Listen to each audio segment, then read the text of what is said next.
What up, World Report family? It's your boy C Dub, and the fellas and I are back for another weekend tailgate show. Where, in honor of my boy NBA star Allen Iverson, we talking about practice today, not a game, but practice. And I can't wait, fellas. Y'all ready to talk some spring ball? Yes, sir. Yeah, let's go. Well, they ready. I hope you guys ready. Let's get this tailgate started. You are now listening to the unmistakable sound of the War Report Weekend Tailgate. It's your boy, Ike Jones. Be Will. C-Dog. Mike G. Get ready. Sit on back as we bring you the War Report Weekend Tailgate. War Eagle, everyone, and thank you for tuning in to the latest Weekend Tailgate show. War Eagle to everybody. Listen, smash the like button if you're in here. In the comments, drop a War Eagle if you haven't already. Also, drop your city if you're new. We want to hear from you guys. We appreciate that. We want to shout out some people in the comments. We got a new member here. David, shout out to David. Welcome to the War Report family. We appreciate that. Also, just shout out a few familiar faces in here. We see Corey in here. We see a few people in here. Ed Darby in here. He said, "As we proceed, you already know what kind of energy we coming up with, you know." Yo, on everything. When I was doing the voice intro, right, I was trying to channel that. It was so hard not to do that, man. Like I was like, I wonder if that's copyright and trademark by Puff, because of course Diddy was the first person I heard do that. But yeah, that's definitely the energy I was going for on that, for real. You nailed it, man. You nailed it. It was. I was going to say, I mean, I didn't. We got another one, Kendrick. Kendrick, Kendrick, welcome, man. But I was gonna say, B Will, man, you clicked on this intro music, bro. If y'all don't know, the man B Will does the music for all of the stuff that you hear in the background going on, you know, and that's his voice doing the voiceover. Marcus Holland with the membership as well, man. Y'all popping up in here this today. Is so wonderful, man. Y'all y'all already know Thursday's coming up with that film session. That's why y'all getting in here, because you know we gonna talk about film coming up. But B Will does all the music. Mike G does all the video edits. You know what I'm saying? So shout out for making our intro. Shout out. We got people sending us a War Eagle from Chicago. Shot-town. From Chicago. So let me see. Chicago, all over Alabama for sure. We've got Alaska. I got a map up here. Korea? Oh yeah. You talked about that. Man, we just somebody from Australia be tapping in every now and then. We know we can officially say we worldwide. You know what I'm saying? We can officially say we're worldwide. You know what I'm saying? Beautiful. The world. B Will, you might have to go re-record the intro and say the world-renowned War Report. You know what I'm saying? So you know what we're gonna do. Let's do some celebratory stuff when we hit certain milestones on memberships and subscribers. Then we can flip it up and do some new stuff for real. That's gonna be fun. Yeah, for sure. Listen, how you guys feeling, man? How y'all doing this weekend? It's been a good weekend, man. It's been weather's been pleasant after all of that nastiness last week. For real. It's a little cool, but it's still sunny. You know, it's been nice. It's been nice. It's been cool. Mr. Grant from Detroit. I see you. The Midwest is representing up in here. I didn't know you was all the way up in Detroit. Solomon, we apologize, man. We apologize for missing Wednesday night. We came back and hit y'all with a little something on Thursday, though. You know, but listen, we had to make sure our people in Bama were straight.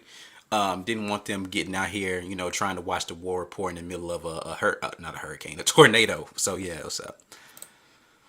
Yeah, man. So good to hear that everybody's doing good, and I appreciate you guys joining us. Appreciate you joining us on a Sunday. Yeah, giving us some of your time. We had practice yesterday. Auburn opened up its practice for the first time, since 2007, I believe. Yeah, 2007, and of course, Harsin was interviewed after that. He made some statements, basically saying how him and the coaching staff are just happy to be here. Of course, you know he has to say that, but him actually having that. Oh, shout outs to Shea Presley. Shea Presley, that's what's up. Thank you.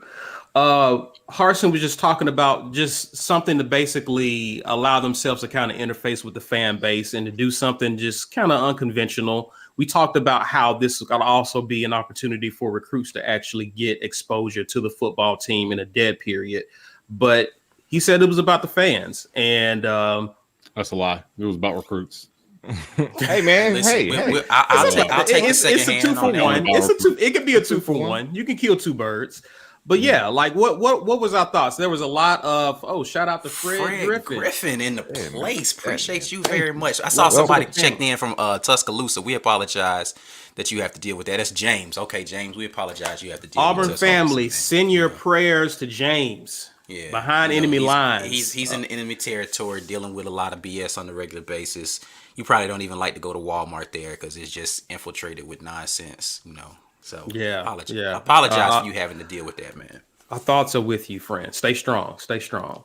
What was our thoughts, man? Like again, we saw photos, we saw videos from ranging from AL.com to 247. What was our initial thoughts from what we saw yesterday? I'll start with you, B. Will. The energy seemed to be good from players who stuck around from past administration to current administration. The energy was good from them. I mean, like we've all talked about on here, there needs to be a lot of buy-in for the new staff.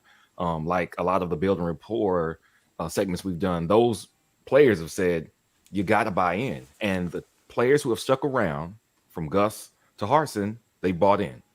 It's been evident with the activity and strength program. It's been evident from the response and talking to them for the little bit that they got to talk this week. It's been evident from, again, the energy on the field that apparently was visible if you were there for practice. Again, none of us went, but we were able to just following people's tweets and the coverage.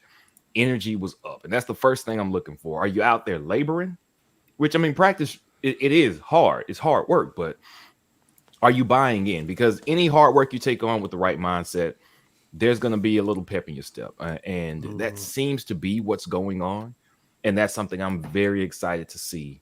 That was the number one thing I wanted to see. And I did see that. So that was good to see. Yeah. You made a statement before we went live, just so that we wasn't being prisoner of the moment and enamored with what we only saw. You went back and looked at some previous practices just to make sure, hey, are we just looking at what normally happens? Like, Right. what was your take on what you saw, man? And what I was saying is that it definitely was high energy, more high energy than I've seen from some of the other practices in the past. So I went back and looked at some practice film from 2019, right? So I was watching quarterback's throw, right? So this was Bo Nick's freshman year. I was watching quarterback's throw during that practice. I was watching some offensive line drills, a little bit of what they were doing when they were doing installs in 2019. And so again, I just wanted perspective. I'm like, am I seeing hype, or is this really, just kind of how practices tend to go? I want to make the caveat too that there was more of an atmosphere created around this because there were fans present during this practice, right? They had the announcer out there doing stuff. So the energy was different from that standpoint. But I will say the energy was drastically different between those two practices that I watched, or those three. I watched two 2019 practices and then the cut-ups from practice yesterday. Energy was completely different.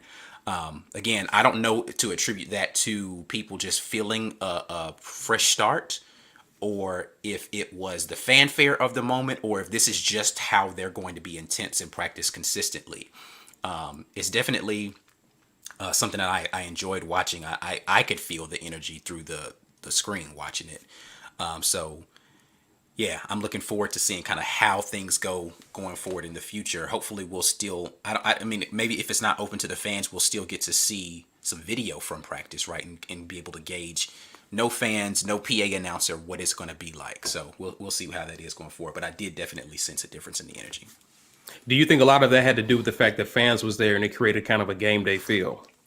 I do think that contributed to it. Yeah, I do think sure. that does. So we'll see how we'll see how it goes when there's no fans there. Because the 2019 stuff that I was watching, there weren't any fans, right? Like it was just them going through. But even the drill work just looked different. The energy in how they were attacking the drills looked very different. Yeah. This wasn't installs though, right? Like they were Right. doing 11 on 11, 7 on 8 type drills. So it wasn't them saying, okay, this is what this play is supposed to look like, offensive line step, right? It wasn't that kind of thing. And that's more of what I was seeing in 2019. But just like apples to apples, the drills they were having the quarterbacks go through to do their passing, way different. Way Yeah. different kind of energy. I liked watching them practice taking the shotgun snaps where they started with their hands behind their back, and Yeah. the guy would just drop the ball. You'd have to come. Was that Bobo? I don't know who it was that was actually doing Okay. that was dropping those, but I liked watching that because it was showing me just not handwork, but how they could do the work with the ball and just get the ball into the throwing position, kick it out there really quickly. Then you see a cut up of Bo actually doing that in a drill, right? Like it's not just the practice of throwing it. Then you see it translate to he takes the snap, he turns and he fires it out to a guy on the outside. So I don't know. I liked it, man. I like the energy. So we'll see how it goes going forward. Somebody said yes, Yeah. that was Bobo. I thought it was. And saw them doing drills with them actually taking snaps as if they were under center. Saw a few of those drills. So that's obviously different. So yeah, it was just a lot. There was some things that stood out to me that I'm pretty sure was not apparent under the previous staff. So Right. one of the things that was talked about is we're actually seeing an install of the 3-4. So again, we talked about Mason's defense moving in that direction, but being more multiple. That's kind of the word with this coaching staff in terms of both sides of the ball. But we are seeing them actually installing the 3-4, and it looks like we have some bodies on that side of the ball. A name that came out yesterday that I don't think any of us has talked about was Jeremiah Wright, actually playing along the. Now, granted, this isn't a roster. This is kind of still pecking order talk, right? But Jeremiah Wright was working with the first team alongside Tyrone Truesdale for the two defensive tackles. Of course, you have Colby Wooden working as a defensive end. And with Wright, he was a 2020 signee, I believe. 3-star out of Selma, who was an offensive lineman who appears to have converted to the defensive side of the ball. Mm-hmm. Any instant thoughts? And he's a big guy too, 6'5", 338 pounds. Like, what are our initial thoughts, if any? I mean, I'm glad we're getting some depth on D-line because we need that. Yeah, we may have had some automatic starters in Truesdale and a couple other guys from last year, but we need some depth right there. We need more bodies right there. We're one knee injury away from somebody who's never been there, and Lee Hunter's going to get here in the fall, in the summer really, and we expect him to be a difference maker immediately. But he's not already out there. Is he already out there? I think he's already out there. Okay, well, good. Yeah. I'm glad he's already there, but I am glad we're getting some more depth there. We knew that there were a lot of names that we did not hear because TJ Moultrie says he was recruited to play both sides of the line. Oh, okay, so good. So he's already got some experience. So good. He already had. I'm just glad that he was here.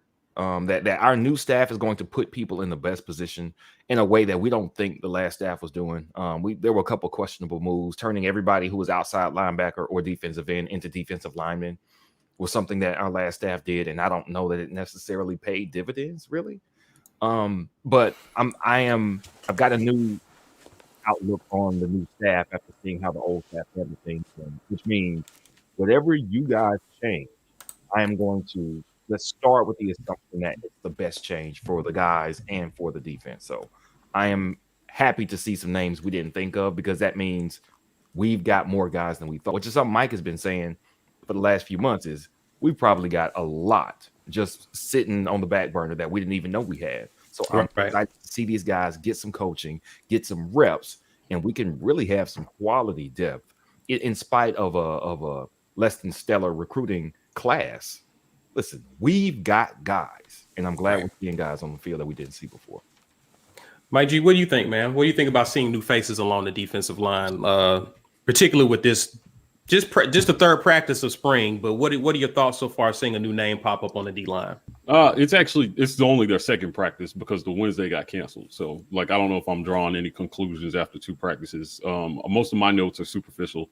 Malcolm Johnson has been my sleeper. He went out with the ones during the 11-on-11 period. So it was I thought that who was it? Capers coming off surgery. Yeah, Actually opened the door for some people to get some reps. I think that Malcolm's going to work his way into the starting rotation by fall. So I fully expect to see that. The rest of it was just second practice of spring stuff. It was, they noted that they ran some trick plays, and they're installing a whole new system, right? So getting everybody up to speed on what's going to be different for them. I mean, it was they ran 20 periods, I think.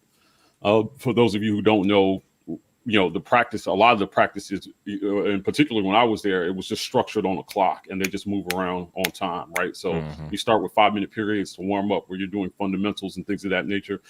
And then when they start to move in to team drills, they extend those periods 8 to 10 minutes, depending on how the coach is running it. So the other thing that I noted was just everybody looked different. You can change your body a lot in 7 weeks. Yeah. So going through the new strength and conditioning program, which the players raved about, guys physically passed the eye test for me. They look different. A lot of people, I see some people here in the comments noted that Shivers looked shredded. A lot of guys just look different. And I think that is going to be kind of like an outward manifestation of what's changed on the inside. Going through this new strength and conditioning program, it's a new mindset. So to the extent you guys are talking about, hey, like people look excited or whatever, right? Like that starts in the weight room where you cultivate a different mindset and then you manifest a different attitude on the field. So that's most of what I noted. Like I said, I didn't take anything away really I don't think that they've evaluated much. I think they're going to go through that, and then by the first scrimmage next Saturday, we'll see what the turnout of those evaluations are. I expect to see a true pecking order by the time we have our first scrimmage, and as we move along spring, you're going to see some guys move up, some guys move down. So just initial reactions, like the people who are with the first team are people who I guess who've had either made an initial impression on the coaching staff or guys who may be tenured or have a lot of experience. But again, as we scrimmage and you put guys in game day scenarios and situations, you can really evaluate what they're capable of and where they should be on the depth chart. Any more thoughts, Ike? Yeah, so one thing I will say is, again, just kind of watching quarterbacks throw, right? The same drill that I was talking about, getting your hands ready, turn, make a fire out to a guy out to the outside. Man, our quarterbacks have some live arms. Like they looked. Shea Garnett actually, his looks effortless. How he's zinging the ball out there, like he looks everything he throws looks super comfortable. He's a bigger guy than I thought he was. But he's throwing it out there super effortlessly. Demetrius Davis has very quick hands. I'll know, like a lot of guys weren't catching the ball until it was just below their waist. Now he's a little shorter, but he was catching the ball almost at his chest, which is like to get his hands from his back all the way here to like he was anticipating really well where the ball was going to be and making really so it's just little stuff like that. Like he's got very quick hands. He would get to the ball quickly, get it to his throwing position quickly, and whip it out there really fast. So it's just I was watching little stuff with the way that they were running their drills. Bo Nix's feet are great. He's got really good, quick feet. When you're watching him do the chop drills, when you're watching him manipulate himself in the pocket, he's got really quick, good feet, which is why he's able to escape pressure so easily and why he's always but his feet are really good. And so, like, again, I was just looking at little stuff about the way that they fundamentally just kind of move through their motions. I don't know who number 13 was. 13 was, I got him right here, Trey Lindsey. He's a walk-on. So Grant Lloyd was injured. Grant Lloyd was out with a hamstring. So they Trey Lindsey looked like a walk-on out there. He did. Yeah. I'm sorry. He looked like a walk-on. Like the throws he was making were erratic. Like he wasn't very accurate with his ball placement when he was out there. He was very quick to escape the pocket in the drills. So I again, it's early. It's early. I don't want to make a ton of evaluations based upon some very small subsegments of things. But yeah, I did like what I saw out of them in those drills. What I did love again is that it seems as if we've got guys with some live arms out there, right? Yeah. And so we'll see how they're able to meet their progressions and go through other things. 11-on-11 drills. I was focusing a lot on the offensive line, honestly, in the 11-on-11. What I liked to see was the double teams that were happening there. We saw guys engage, then somebody else come clean up, right? So when we were doing the cut up with King, we were talking about, look, go find you some work. Guys were finding work. Nobody's coming to my gap. All right, cool. Let me help somebody else. Let me go clean up on another block. I was loving to see that kind of stuff because that shows an awareness of the fact that I need to be out here doing something, not just standing here looking to see who's like, all right, cool. Nobody's coming in to attack me. Let me clean this other guy up. So I like to see that. That's just an awareness again in the pocket of what's happening as a blocker. Yeah, I got a lot of stuff I like to see out there. Did you see Sawyer Pate? Oh, I'm trying to remember because again, I was just looking at numbers. I didn't go look up like what the names. He was were attached 20. to him. He was number 20 out there. Let me think if I said anything In the drill I about saw, Sawyer.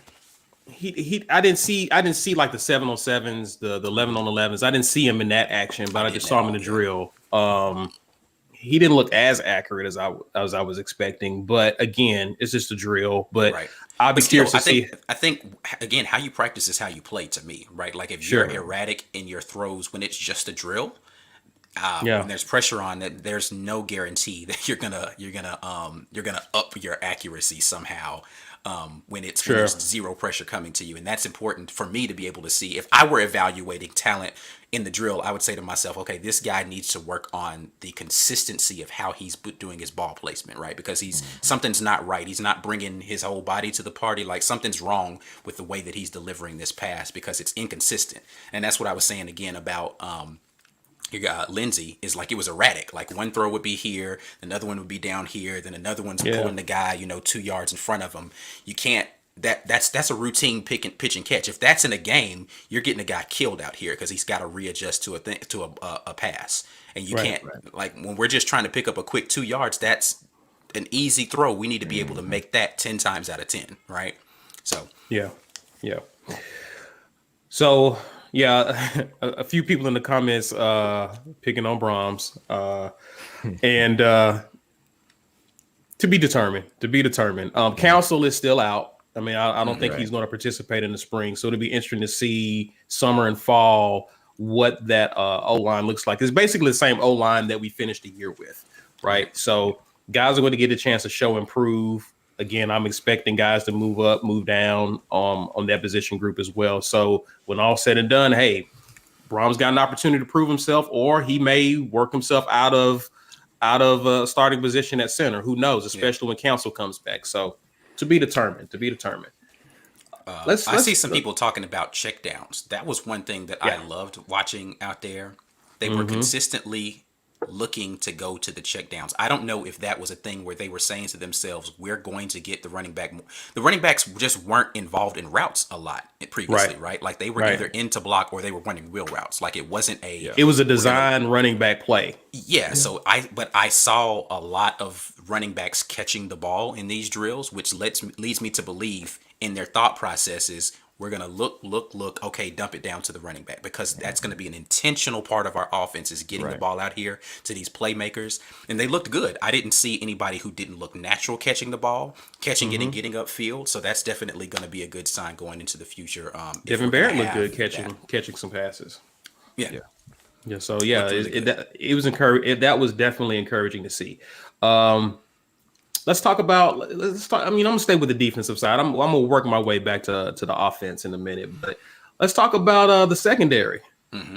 Some news there, and I believe it was Ike who mentioned this in the offseason. He talked about the possibility of Tennyson moving to safety. And that's exactly where he was playing initially out there. I think that's a good look. So what I like about Ladarius Tennyson is, number one, he's a physical guy, right? Like, he was playing in the box, he was playing that star position last year.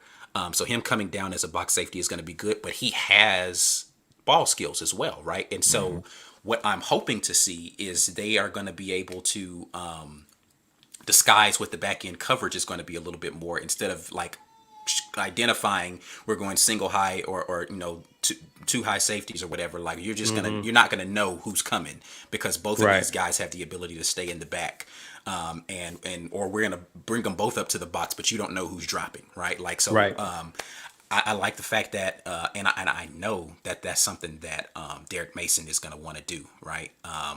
So it was good to see him out there playing safety. I think he's going to be a natural fit for that. But it does make me wonder kind of who that nickel is going to be. Somebody says Simpson at nickel. Pritchett got a lot. Pritchett got some work at nickel yesterday. Pritchett's a good one. I think Simpson actually makes a ton of sense at nickel. Again, I liked how physical he was in the box. Out there on the outside. He's a sure tackler coming up. But listen, Drashawn Miller ain't even out there yet. Right. And so we know he's going to come and he's going to vie for one of those spots on the outside. So if you can move Simpson to the inside and have him play the slot, or make him come in on a nickel package, that'll be good. But Pritchett is also going to be somebody who I think is going to be vying to be that guy at the nickel corner. So listen, DBs, I'm not worried about them. We got so much talent in the defensive backfield. It's going to be interesting to see how that rotation is. Well, something that stood out to me about the secondary was I was wanting to see where Eric Reed Jr. was going to end up, whether he was going to be playing safety. I hear he was part of the second team cornerbacks. He was working out opposite of Kamal Haddon. I didn't get a chance to see a lot of them work. I don't know if any of you guys did, but so That's the thing too. So I wasn't there. So let me just say this: I didn't go down and watch practice. I'm watching videos, but a lot of the videos focused on the offense that they were releasing. So I didn't get to see a ton of the defense other than in 11-on-11 drills, right? So and even with that, the camera work wasn't like showing what the defense was doing. It was really just more so focusing on what's happening in the pocket with the quarterback, or result of a play type stuff. So a lot of what I would have to say on defense is kind of anecdotal. It's not really, oh man, this guy looked good. I don't know. I didn't get to see a lot of it. Right. So it's one of the things I gather is also too with the secondary is I expect Mason to actually disguise a lot of coverages instead of just showing the defense one look, kind of alluding to what you said, Ike, is that if we got a lot of guys who can do different things and disguise some things, confuse the quarterback, make them think about what the coverage is, and then change it shortly after the ball is snapped, then I just like what Mason is trying to bring to this defense, especially on the back end. Oftentimes, like last year, and I don't know if it just comes from just having the same defensive coordinator for several years. You just kind of saw one look and you knew what Auburn was doing. Right.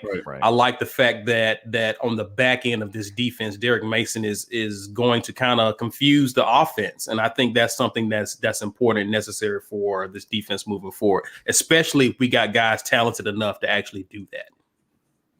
So definitely. Yeah, for sure. And then, well, not only that, but man, I like you said, I don't think we're going to show our hand very often, but I think I don't think there's going to be anybody.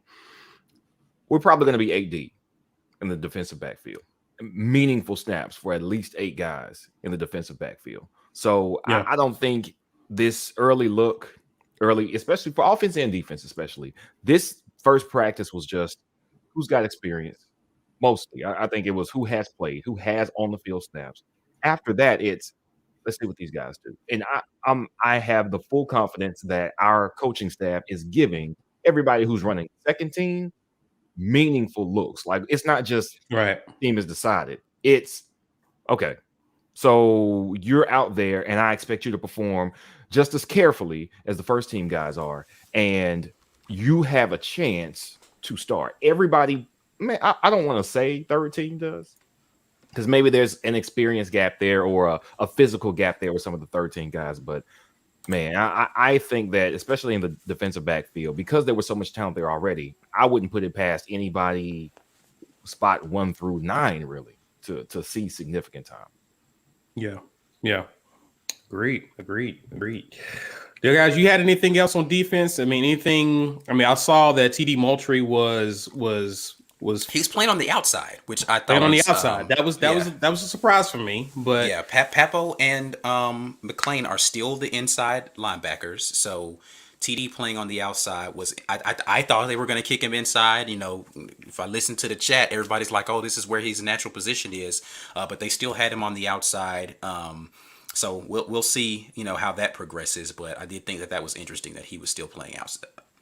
Yeah. yeah, Cam, I think he was second team. And I think who am I leaving out? No, Derek Hall was opposite of Moultrie, as expected. It'll be interesting to see. I'm looking for big things from Derek Hall this year, man. I really Yeah. think that he's gonna have a good year. Yeah, yeah. I think so too. And then it'll be interesting to see once the summer gets here. You know, you got Leota coming in, you got the bell cow of our 2021 class, and Dylan Brooks coming in. How that two deep begins to look, and where does Moultrie fit in that group? I expect Hall to be one of the main contributors, but who's gonna be opposite of him making noise as well is what I'm looking forward to seeing. So. We're about at the halfway point of the show. Mike, you want to go ahead and do some housekeeping items for us, man? Yeah, listen, becoming insider. We got Chop It Up with a Pro coming here on Thursday with Devin Aroma Shadu. We're going to be talking wide receivers, so you definitely don't want to miss that. This will be the last one that you can even see, let alone interact with if you are not an insider. So please don't send me any angry Twitter DMs because you don't have access to Chop It Up with a Pro if you are not an insider. $5.99 will get you there. I see a number of you guys have actually upgraded from supported insider. We definitely appreciate that support. Other than that, you hit that GoFundMe. This is the best way to support what we do. We appreciate the super chats. However, Google, YouTube, takes 45%. And last time I checked, they're doing okay. So if you want to give us a bigger piece of that pie, you can hit that GoFundMe. And then my most exciting announcement of the day, the merch store has dropped some new gear. So that Letterman jacket is available. We've got your Get Your Weight Up merch. So we've retired Boom. Boom is no more. It went out. It went down whatever highway leads to Florida with the Gus bus. And now it is time to get our weight up collectively. So you can get your weight up merch in the merch store that is live right now. I think I did that live this morning. Yep. Beautiful. It's out there and ready to go, man. Those are only 4 of the things. We got a couple other things out there. So y'all go check out the Get Your Weight Up gear, man, and get your shop on. You know what I'm saying? So looking forward to seeing y'all rock some of that and getting those pictures in. So appreciate the support so far in the merch on the merch site. But listen, this ain't the last iteration. We got more stuff. I got more stuff coming, but I'm just saying, you know, I might do some of this stuff as limited runs too. Like it might just disappear one day and you just won't ever get it back. So, and no, y'all still can't have my blue and white hat. That's still not there. This is my hat. This is my hat. How you advertising something that they can't get? Well, you can go get the blue and orange one. You can get one like this. You're advertising with that hat on your head. You can get one like this, but you can't have this one. That's exclusive. Hey, y'all angry tweet GI at GI the artist on Twitter. You'll see him retweeted from the War Report Twitter account. An angry tweet that you want that blue hat with the white stitching, and it will happen. We will not ignore the people. But y'all got an angry tweet. Yeah, I don't want this one. Y'all want the blue and orange one. That orange pops really nicely. You know what I'm saying? I want the blue and white. LOL at TJ Moultrie. Rooting for his for old Cuzzo there. Listen, man, this is his last year of eligibility. I want him to do things, man. Get out there and knock some heads around. Stay on sides. Let's start there. Stay on sides. And go make some plays, man. Because I really, when he was out there as a freshman, man, I was like, okay, I thought he was gonna be somebody causing havoc because he looked good when he was coming in mop up duty, right? Right. Hasn't materialized when he got playing time later. Yeah, they put him on the line though, and again, that's what they put a lot of guys on the line. He came in as an outside linebacker. And they bulked him up and put him on the line. So if he's got problem coming off the line with the right timing, you don't have to worry about that if you're 4 yards back. Hey, lean in, brother. Well, so here's the thing. Like, in a 3-4 defense, outside linebacker, which is where they still have him playing. He is essentially an edge rusher, right? Right. Like they're going to be doing a lot of that, but he will have the opportunity to drop. My question about TD Moultrie is, Coverage. well, I mean, so yes, how many downs is he going to be able to play, right? Like, Right. is he a guy that you can expect to be out there first and second down in a non-obvious passing situation and know what his run assignment is, or be able to cover a running back or a tight end, right? Is he going to be a guy that you can do that? Or if you're doing some sort of zone blitz, he's going to drop back into a zone and be able to do that thing. On obvious passing downs, is he going to be able to stay on sides, right? Because you know he's coming. Is he going to be able to have the discipline to do that? And those are the only issues that I've had with, like, his effort. That's one guy whose effort I've never questioned. Never questioned TD Moultrie's effort. I feel like he's chomping at the bit to make a play. I just feel like the mental aspect of his yeah, game. he's not putting it all together fundamentally from play to play that allows him to be the difference maker we need on defense. Rick Hart, shout out to you, man. Appreciate that very much. Welcome, Rick Hart. So Appreciate that. We'll see as it goes forward whether or not he's going to be able to, make that difference in his last full year here. Yeah. We did have someone ask us about our thoughts. It's kind of far up now because we were getting our initial thoughts about the practice out of the way. But someone asked us what was our thoughts about recruiting so far. What has been our thoughts about recruiting? Do we have any thoughts? Is it still to be determined from our vantage point? What do we think? You know what? I don't think we really know how the current staff is doing on recruiting until we get to August. A lot of guys recruit right before the start of their senior season, and then you're kind of the leader of the pack until signing day. Hopefully, you remain in front for the guys that you get the commitments from. But we see that we're active in offering. We seem to be active in evaluating. Those are really good signs. You're not going to know much, especially with this being dead period still. Like, listen, we don't know. We're offering guys. We see guys going, hey, I got an offer from Auburn University, which is great, which means we're active offering, like I said, but we don't know. We won't know until probably that second, third week of August. And then we'll know exactly how we stand. And hopefully what we can do is be in variably good standing from there, and then have the season show a much improved product and close the deal going into early signing period. That's the best case for us. Yeah. Yeah, I think it's a little early to evaluate recruiting because here's my thing about recruiting, right? Like, so number one, I've said this before and I'll say it again. I don't get infatuated with star ratings. So just because you sign a guy who is highly rated, unless he is one of those supposedly can't miss prospects, right? Then you're gonna see what happens on the field, right? And it's gonna be up to the coaching staff to get the most out of that guy.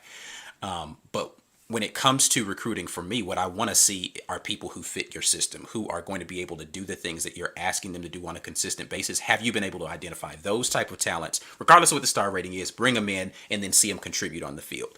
It's too early to me to say, okay, yeah, we're doing a good job. I like the effort I'm seeing from the staff in recruiting, right? Like, I like they're offering guys before they get their star ratings. I like the fact that they're offering guys early on in their playing career. Holden, I don't know how to say his last name. Grenier is Grinner. I don't know, whatever. Reiner. Yeah. I will mess up everybody's name, and I apologize completely. Jeremy Sharp, shout out to you. Appreciate that right there. Welcome, man. Welcome. But I like the fact that they offered him when he was a 3-star. He's already gotten bumped up to a 4-star. So what that tells me is you're ahead of the curve on, okay, listen, no, I like what I'm seeing out of this kid.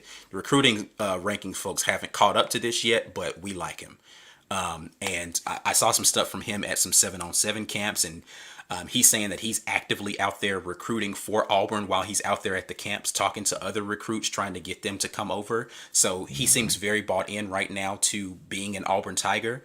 And that's good, right? Like, you've got someone who's in there who's going to be actively trying to bring other people over with him. So again, I like the direction. The result, we don't know yet. So it's still early for me to play that out yet. Yeah. So. Any thoughts, Mike? I think they just have to show something on the field at this point, right? So, I mean, if you're a recruit and you're looking at Auburn, you're in wait and see mode with Harsin. You know, what is he going to put out on the field if you're a receiver or quarterback in particular? Because, you know, what incentive did you have to really come to Auburn before? So you want to see that they're actually going to pass the ball, that they have a system in place to actually get playmakers the ball in space. You know, kids want to get the ball, man. No receiver wants to come here and block for 4 years. So that day's done. He's going to have to show that on the field or continue to fall behind in the SEC arms race. So, you know, Harsin's got all the work he has left to do is with the team that he has and making sure that they put out a serviceable product. I don't think he has to win 10 games to prove it either.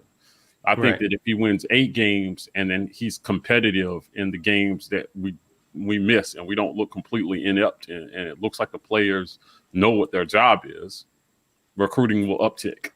You know, because at least the players will have something to look at and say, hey, listen, these guys are this close. Maybe I'm the guy that comes and puts them over the edge. Right. You know, guys are cocky these days, man. They're supremely confident in their own ability. So if you get some dogs in, recruiting will come. One thing that I did note from spring practice was Tank Bigsby is a vocal leader on the field. Yes. And Harsin called on him to close out practice. You know, I saw a video where he's saying, whose house is this? Right. And Harsin made a very AU football Twitter, I think, posted that video you're talking about. Yeah. So y'all can check that out.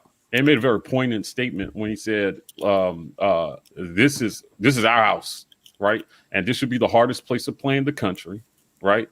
And if you come to our house, we're going to give you hell and then you're going to leave sad. I'm paraphrasing him at the end there, but like, I mean, essentially I'm saying we're not going to walk in here and there's no easy wins in Jordan Hare. Yeah. I like that attitude. And then he asked Tank to close out practice, which was good. So again, all my notes from this practice are somewhat superficial.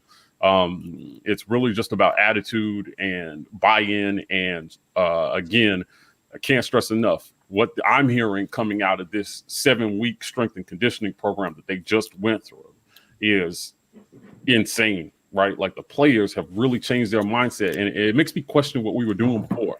Like, what were we doing before that there is so much enthusiasm over the weight room? Right. Like this is a noted change in attitude about the weight and training program where we never really heard much about it before. Right. So I never heard after, you know, in 8 seasons after an off season with Gus, I never heard anybody coming out talking about the strength and conditioning program. Yeah. Right. Do you think that's a top-down approach? Because from day one, when Brian Harsin opened his mouth at the press conference, he talked about development. He talked about strength and conditioning, and he said it, right? And I think that has permeated the program. Do you think that has a lot to do with the direction and the focus of the leadership at the top? Yeah, I mean, absolutely. He said weight room nutrition pretty much in his first presser. And I was happy to hear that because those are like your main building blocks for building a team, right? You know, it's get everybody in shape to do their job and then teach them the mental part of the game, right? They have to be physically able to do what you're asking them to do, and then they need to be mentally able to do it right after. So, you know, he needs to take the spring to work on those things and then put everybody in. Again, I think what I noticed was it just seemed like if you started last year, you know, you're the first person they evaluated. But after that, it's just an open competition. I appreciate that, Michael Aaron. Welcome. We're equal to you. I think it was the easiest thing for them to just roll all the starters out and let's say everybody who started the game last year, let's see what you got. And after this first week, I think you'll see them move on pretty quickly or start splitting reps or, you know, Lloyd being sidelined is a big deal. Yeah. If he wanted to be the backup. I mean, because every practice you miss, another guy is getting that work in an open competition in a new system. So, he was out there, he was dressed, but he didn't take any snaps. He mostly just watched practice. And if you're him, you lost valuable ground against your competitors for that number 2 spot. I really do. I think that's a 2-man race anyway. But if there was any chance that someone was going to pull a Chris Todd and come out of nowhere and win the starting job, missing a practice is a significant impediment to that goal. So, it's just going to be interesting to see how they finish up next week headed into the first scrimmage. Yeah, and I mean, you say that that's a superficial note, but I think that that matters when you talk about energy, right? When you talk about Right. energy and Yeah. enthusiasm, I think that that matters because it's really hard to carry that over, right? Like Yeah. and we'll see how long that lasts, right? Like it being existent is one thing, how long it lasts is another. Because as Right. you get into the seventh, eighth practice, and you're repping the same thing over and over again, are you attacking that same drill with the same energy that you had? No crowd, and it's really just about the focus and the clarity on the rep. Are you bringing that same kind of energy from day 1 to day 30, right? Like, and Yeah. that's what I want to be able to see is, are we able to maintain that kind of intensity? So I'm looking forward to seeing that very much. But as Mike says, I don't know that we can make any assessments right now on depth charts, right? Because Nah. listen, Nah. everybody's Nah. going to get a shot. Go out there, make a Right. play, and and that's why I look at stuff like, and I hate to disagree with you, Casey, about whether or not Trey did well. Listen, listen. I'm going to get. We got to create a Sunshine Pump Award of the Oh, year Casey, for our and that's going to be Casey. We got to give it to Casey is Casey the hands full down. gas station, right? Like, Yeah. Yeah, for real. but I have to disagree with how well Trey played. And maybe you were there and you saw something different than what I saw on those cutups. Because again, I'm just looking at one or two drills, and I wasn't super impressed with Trey. I wasn't, because again, He for missed a me, guy over the middle in one of those videos. right, the Yeah. throws were not consistent for me, not consistent enough for me. Like, I did not see a ton of escapability, right? Like, if you can't, for whatever misgivings we have about Bo Nix's ability to throw, his athleticism's never been in question, right? And so, okay, so he can't make a complete pass down the field consistently. He can consistently get out of the pocket, though, right? I didn't see either of those things from Trey, Yeah. right? I didn't see escapability or accuracy. So you gotta have, what are you adding to this product for me? Yeah. Nothing yet, right? And so I want to be able to see something. I want to see something that makes me excited about the prospects for you, right? And I didn't see that. What I did see from some of the other, again, I gotta go back. Shea Garnett looked good. Is everything that he threw looked very easy, very comfortable. He stood tall in the pocket and he looked like it effortless. Boom, zipping it out there. No, it like didn't look like he was pressing at all to make throws, regardless of where he was on the field. Footwork looked good. Demetrius Davis, people were saying he has accuracy issues. I didn't see that in those throws. The throws were, when he put it out there, the coach wasn't having to adjust very much where he was catching that stuff, right? And so that's what you look at. You want to look at, is he able to deliver it to the same target every time, making the same throw? This throw should look very similar every single time you make it. And if it doesn't, there's a problem. There's a fundamental issue with, I am not able mechanically to just do this over and over again and deliver it to the same spot. There's literally no reason you shouldn't be able to do that with no pressure, right? And so those are the things that I want to see when I see a quarterback make a throw in a drill, is how effortless does it look and how consistent does it look coming out of his hand and landing in the same spot. Those drills where they were running through the ropes on the ground, they turn and they'd fire it, looked effortless and easy. I can't say the same thing about Trey. I'm sorry. Like, it just wasn't, I ain't see that. I wasn't in love with any of the drill work. So maybe in 11 on 11s, he looks better, and I didn't see much of that. But the two throws I saw at 11 on 11, or the two times I saw him in 11 on 11, one was trying to make a run to the outside. He didn't bend that edge around the defensive end. The other was a throw over the middle, and it was inaccurate. I don't know what to say about that other than that ain't look great to me. Yeah. Hold on. Let me ask y'all this, though, because I want to get back to this, because JR said Gus didn't hire Russell at UCF. How often do you see that happen? So, I mean, we heard from back at the beginning of February, right after signing day, J.G. Tate told us who he was a big fan of Kevin Yoxel, who we're a big fan of, because all the players from the Tuberville era that we're talking to said, Yoxel got you right. And Russell was an apprentice of Yoxel. And it's not necessarily by the strength and conditioning coach's design, or it wasn't, that our offensive line looked like they were overmatched, and that may have definitely extended to other positions on the team. So it seems to be, if without Gus Malzahn or Ryan Russell explicitly saying this, those two guys had different philosophies for what players should be doing in the weight room. And if anything like me, if I'm working for somebody and they go somewhere else and I didn't really like the way they did things, if they reach out, I'm like, no, I'm good. I'm going to find something that I feel like I can do what I think is best. Because, I mean, listen, he's been in weight rooms in college at least going back to the early 2000s.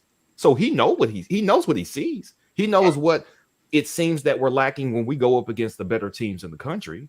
So if he wanted to do some things, but he can't because the guy who was over him said, no, I don't want to do that. Why would you go work for that guy?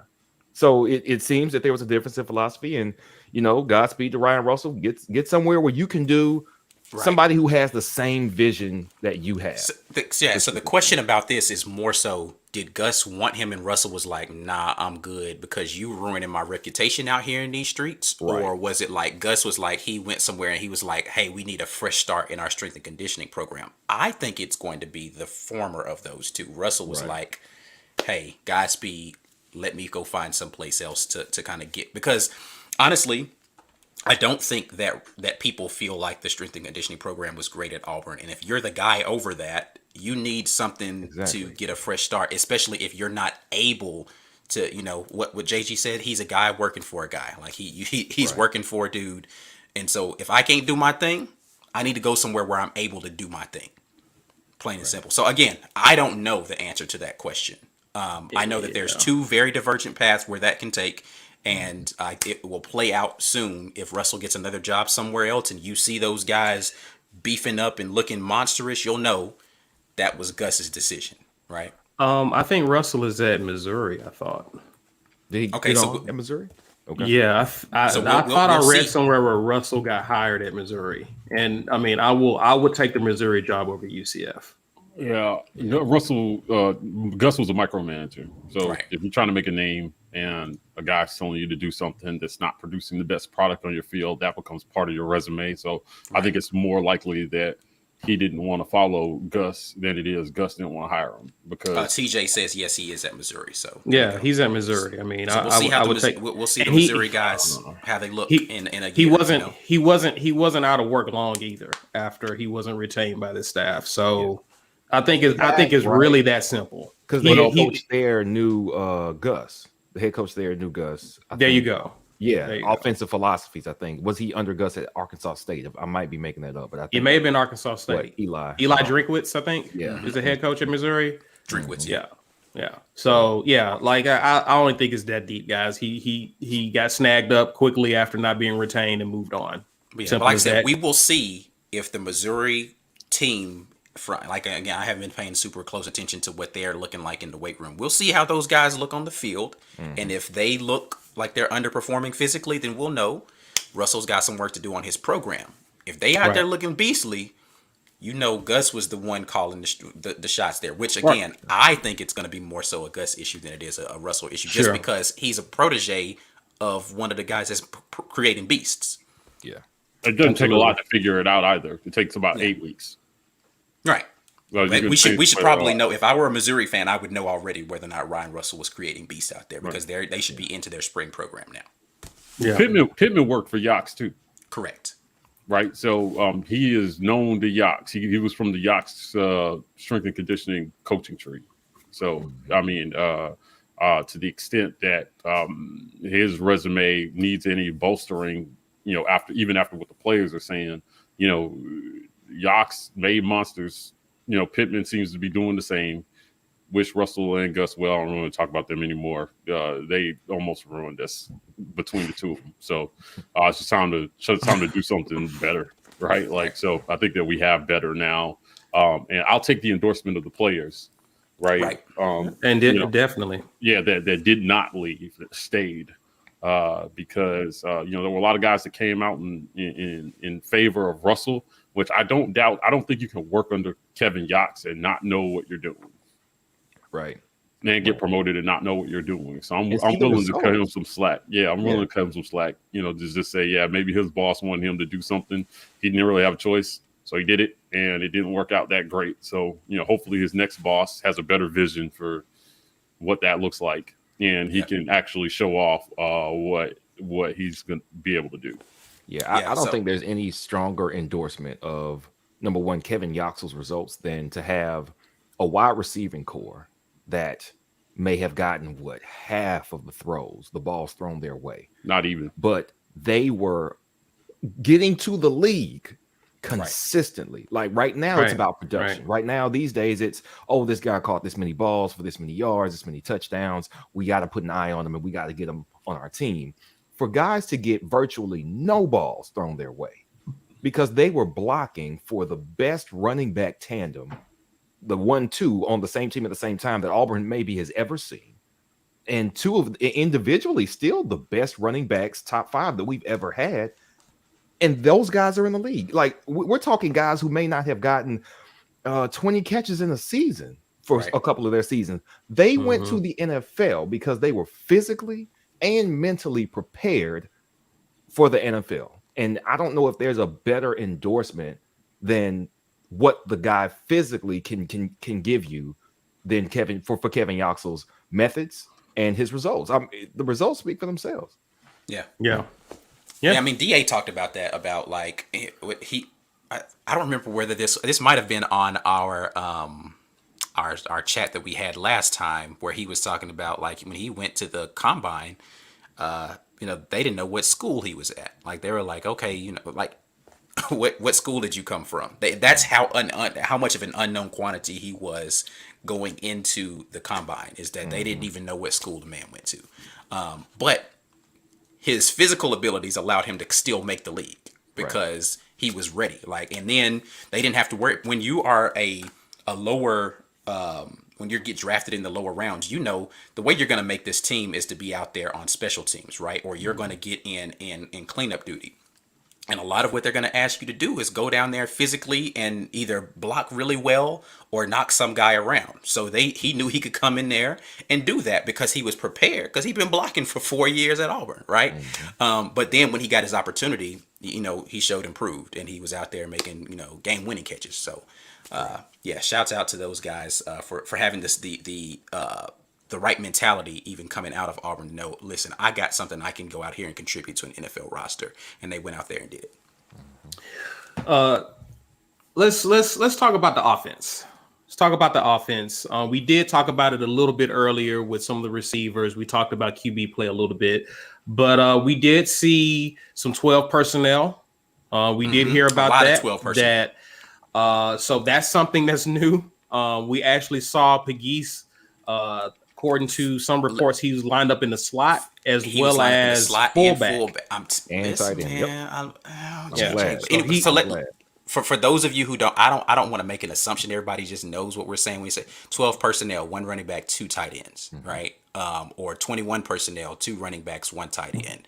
22, 2 running backs, 2 tight ends, right? So when you hear people throw out those terms, that's what we're talking about. But a lot of 2 tight end sets out there, fullback sets, right, where you're going to have somebody lined up in the backfield. Like that means power running, right? When you're bringing in heavy packages like that, power running, but then able to throw to those guys is going to be something they were making a lot of tight end throws in those cutups they were doing, right? Again, a lot of underneath routes. He high pointed a ball from Bo Nix at some point. Yeah, Pegues did. Pegues did. Yeah. So. Yeah, I told you, listen, Pegues is he's a natural athlete, man, and it'd be a shame to not see him out there and with his physical nature at the point of attack with blocking and his good athleticism he's got good feet, decent hands, agility for a big guy. Like I just think he's a natural athlete if we can use him properly. Fromm was getting some work out there. What were the other tight ends that were? Frazier was out there. Frazier. Frazier's gonna be Luke. They said Luke Deal and Pegues was cleaning people up in terms of blocking. And Luke Deal has already been respected. He was a good blocker last year, but with Shanker not being there, right? He's out there still playing baseball right now. Yeah, that's letting some other guys get some work in. So the same kind of thing with what you were talking about, Mike, with a guy not able to get reps leaves room for somebody else to go out there to make an impression on the coaching staff. And I think I am encouraged by how deep we look at a lot of positions. So it's going to be interesting. They did a lot of pro stuff during this practice. Right. I think we saw that too. So months ago, we did a video on what Harson's offense is going to be. And a lot of people were arguing us as we were saying it was pro style, but there are a lot of pro style concepts that we saw. Even Nick's noted that he's going to have to go in the center, a lot more than he's been accustomed to. So it'll be interesting to see by the first scrimmage, they'll have had 6 or 7 practices under their belt. So most of the pretenders will have been weeded out. I mean, you really do have a limited time frame to make an impact on these coaches before they have to start making decisions about who the front runners are going into the fall or going into summer workouts. So, they'll go back into the weight room during the summer. Again, TJ, right. We lined up in an I formation. Haven't seen that since the Tuberville days. And when you line up in an I, being able to throw to your tight ends is a big deal. Right. Yeah. Right. Like, I mean, for sure. Being able to fake the handoff to the running back, go play action, and then have tight ends actually being played is a big deal.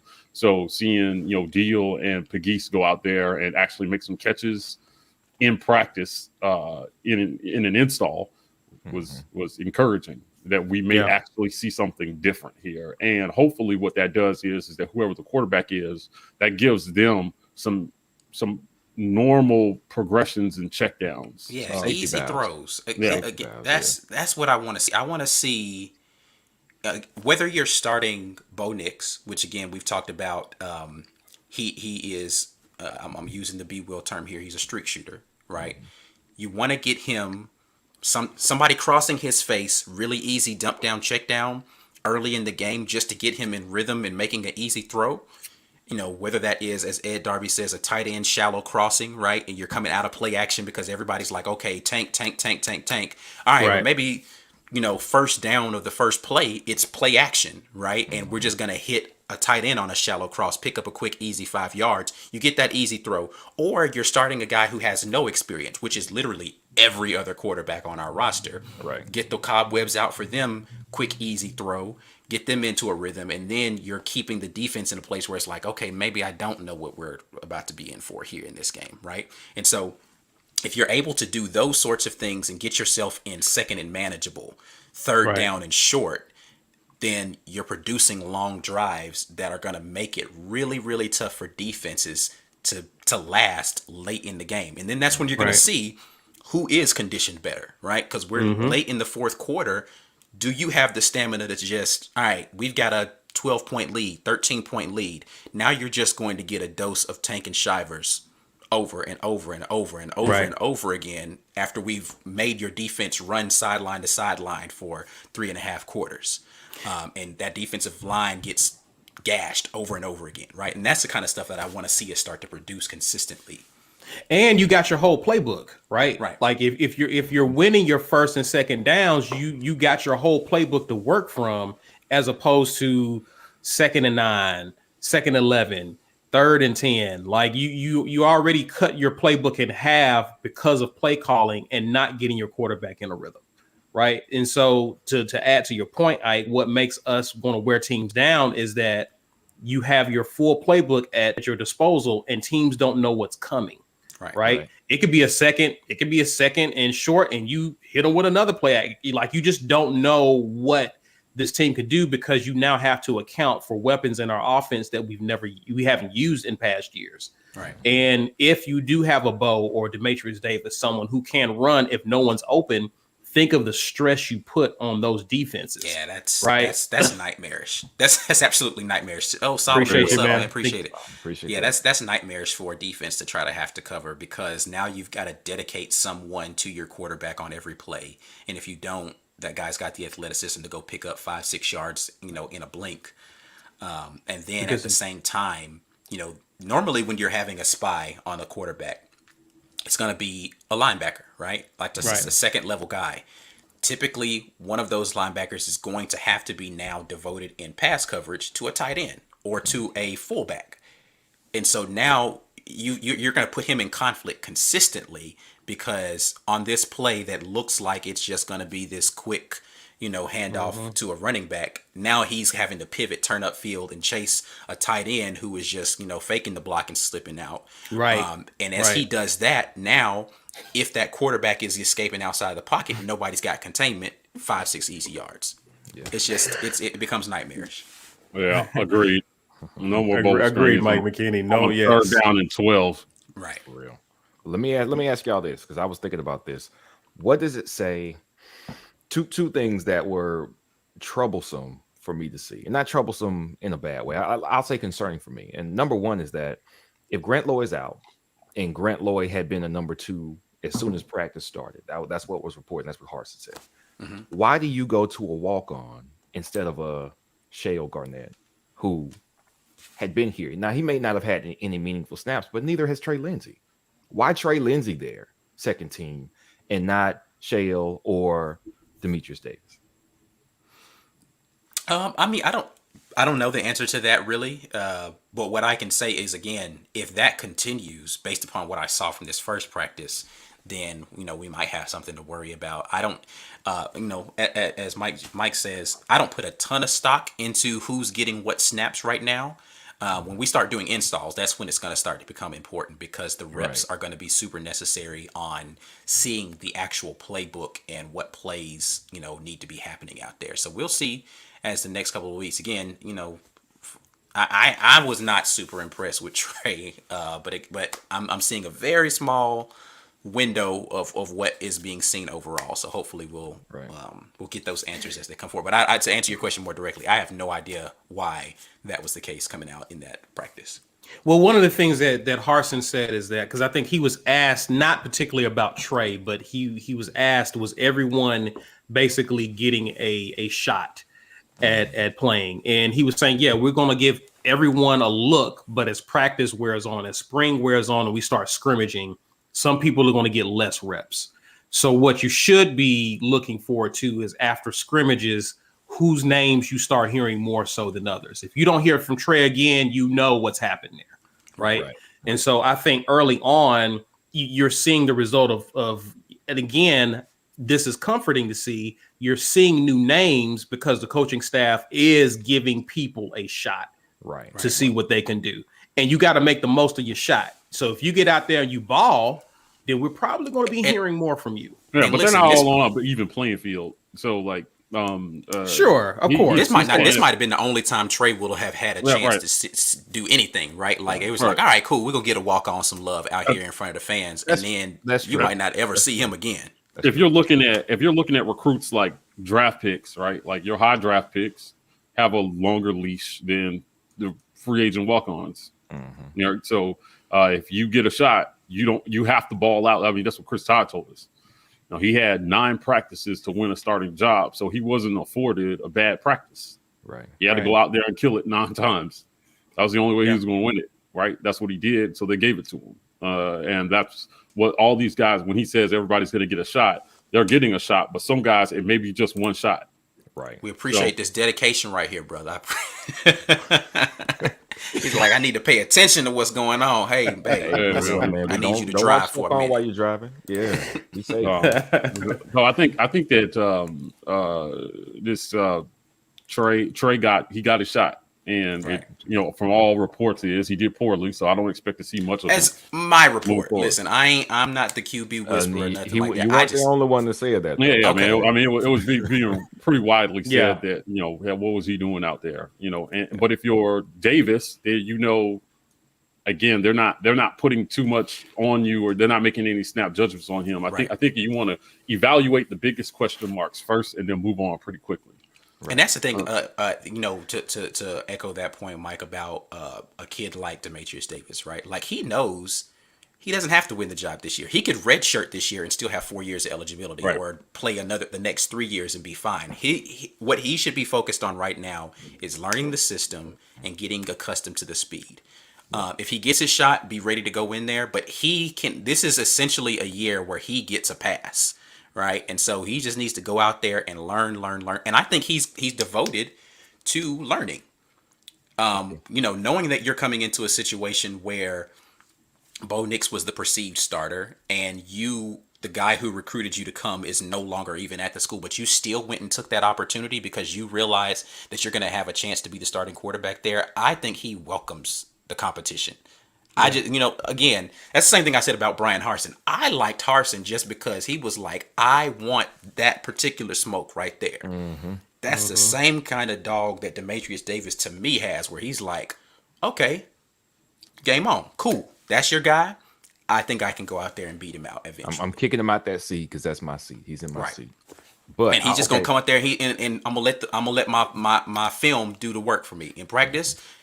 When you see me rip this pass, it's gonna look good every single time. At some point in time, you're gonna have to say, man, you know what? This Davis kid could actually rip it. Let's see what he does. I do. They were doing a couple of the drills, and I saw, the things that will be a challenge for him are the things everyone assumes. His height. Right? Like he was having to manipulate the pocket a lot more just to get a clean pass off, just because he can't see over the top of everybody. That's going to be a thing that they're going to have to work into blocking schemes, right? To make sure that we can, do things to give him a clean lane to throw. But when he let it rip, it looked good. So yeah, and to that point, I think actually we won't see the chance for Davis to make up ground will be in the summer and not the spring. Yeah. Because it's an adjustment. Like the one-on-one coaching between Harsin and Bo lets me know that at least initially Harsin is like, all right, you're the most talented guy here and you're the most combination of experience and talent. You've got the most of it. I need you to be better than what you've been, and I'm going to make sure I get you up to my standard. That's what that says to me, because he wasn't coaching any other quarterback 1v1 when he wasn't taking snaps with Bo.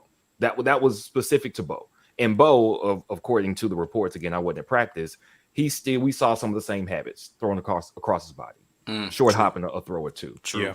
To me, that says, all right, man, listen, you are talented and you are experienced, but you're not what I need you to be yet. Come here. I need you to be better than you have been.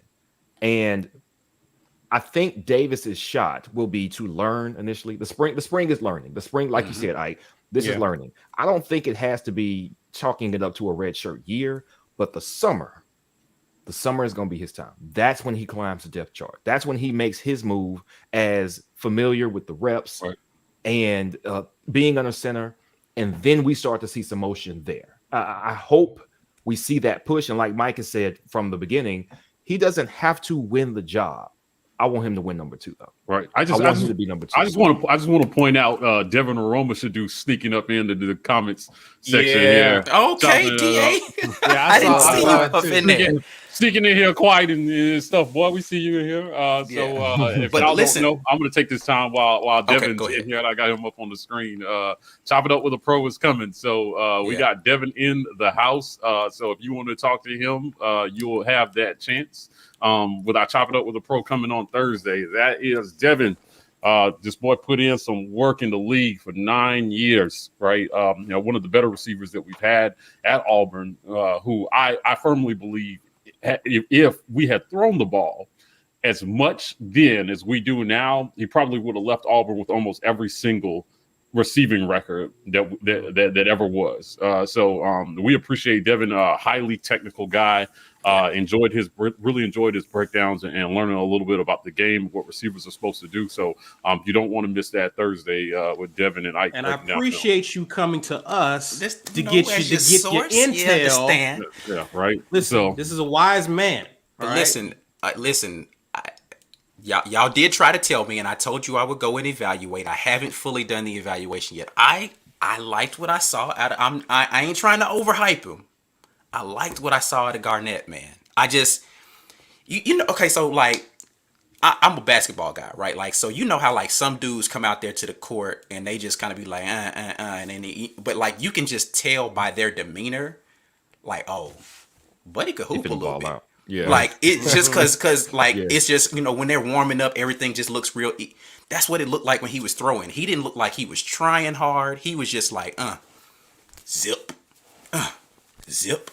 Like it was just like he was just out there warming up, and it just looked easy. It didn't look like he was pressing. It didn't look like he was trying to overcompensate and think about it. He just stood up. Wow, whack. And I was just like, okay. That kid might have a little something, man. Like, I don't know how it translates to the game. I don't mind a three-headed monster going into the fall. I really don't. I mean, if he's in the mix too, I mean, it's going to push everybody and make everyone like the more we got in that room pushing people, the better. I just don't want it being Bo in the field. I wanted to actually be people, 2-3 guys really pushing because it's only going to make those other guys better. Right. I think you're going to see. I just think it's an open competition. I also think that for the first 4 games, what you're going to see is a chance to evaluate and mark my words. If they're going to move on, they're going to move on pretty quickly before they get into SEC play. So on the edge of that Penn State game will be a real test. Game 3 on the road to see if you're going to be able to handle, however many SEC games will you normally have. What is it, like 8 SEC games, 9, 8, right? Something like that. So before they get into the 8 straight SEC games, they're going to take that Penn State game and use it as a marker and say, okay, hostile environment on the road. What can you do? You can only assume that it's either going to go up or downhill from that game.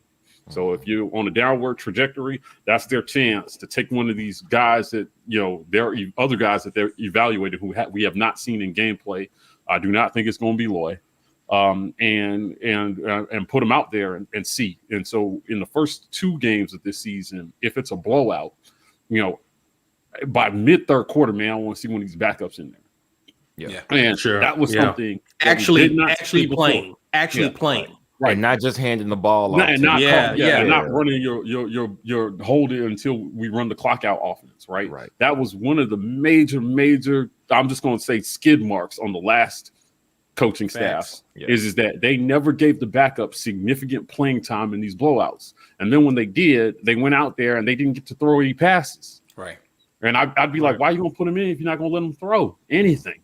An out because they were so scared of mistakes, and it's like, but to me, that's indicative of lack of preparation for a guy. You don't have him prepared to come in, even in cleanup duty, to run the offense. Yeah, it's both. Right. So I'm hoping we move on from that just there. So I think who starts the season will be of little inconsequential. Yeah, it'll be inconsequential. Who finishes? Right. Yeah, it's going to be about. Agreed. By the time we get to Penn State, what do we look like? Right. Because this fixing the offensive line, if the offensive line plays better, is not going to automatically fix a lot of the other deficiencies that we've had on offense. If we still can't run routes and we still can't stay in the pocket and throw the ball or go through reads and progressions. Right. So we got to see something different here. And the spring practice, by the end of it, by A-Day, right? What you hope to see is what kind of competition you have going into the fall. I don't think he'll name a starter after A-Day. If he does, does, I'm worried. If he does, I'll be worried. I'm worried. That means that the competition isn't close enough for. Is it close enough? Yeah. Right. Yeah. Because you got 2 years of tape on the incumbent. Yeah. So if he names a starter after, I don't think that based on what we saw from this open says a lot about the field. Right, that he's going to make that much of a jump between now and, this first practice was a lot of the same from the incumbent. Right. Yeah. Some good, some bad, right? Just overall inconsistent. But this is the first time that he's been able to coach the incumbent on the field. Like it's just been strength and training strength and conditioning up until now. And that's what I think the biggest difference is again, he's seen this guy, and why I think he spent so much time with him is like, all right, man, listen, I got 2 years of tape on you. There's a lot to fix, but I also think that there is some leaning towards Bo in the fact that he is trying his hardest to fix it with Bo. And this is why I said, I make the statement about Bo being the front runner is just because he's got the most experience. So he wants to give the experienced guy the opportunity to do it. Right. But because I have the most game tape on you, I know exactly what I need to fix with you. Right. Like I know where your deficiencies are because I can see them right here on tape. Showing me your high school tape, doesn't tell me what's going to be things that I need to fix for you, Right. Grant, and again, and I said that's why I think that Grant Lloyd was the number 2 because I have actual NCAA tape on you that could say these are the things I know you need to work on because I've seen you play in a college game, And so I know it's more of he's a known quantity. I know what I can come in here and do with. That has absolutely no bearing. And let me say this again, absolutely no bearing on what the final outcome will be by the time the Right. fall gets here. Because there's a ton of stuff that's got to happen between now and then. There's a lot of practices. They haven't even done, live scrimmaging yet. So we don't know any of this stuff. But it does contribute to the pecking order. But what I will say again is that doesn't mean that this stuff doesn't matter, because how you rep it when it doesn't count, quote unquote, says a lot about your ability to prepare and your ability to be consistent doing the little things. And I believe that this staff, from what they've been saying, they are going to be so focused on the details of the little things that, what the statement, you don't practice it until you get it right. You practice it till you can't get it wrong. Let me see you make this same throw 20 times and you need to hit it 19 out of 20. Now you're ready to do step 2, because if you can't deliver this, there's no way that when I'm having you think about this is just step 1 in a progression, that you're going to do this and then be able to get off of this read over to this other one. You can't, you ain't even ready to do that if you can't deliver this one. Shout out to my boy Teron here. Listen, he has told me this. He has DM'd me this on Twitter, on Facebook groups. He sent me a postcard with these very words on it. Like, made sure that I know that Garnett should not be overlooked. So listen, man, I hear you. And it seems like maybe the coaches heard you too. Like, he's gonna get his shot to get in here, and if somebody like that wins the second spot, I would be encouraged as well too. Yeah, that'd be really encouraging. That means that we've changed the way that we're evaluating players significantly. Yeah. So, for him to come in and win it over a guy like Davis, who I still think has tremendous upside, right?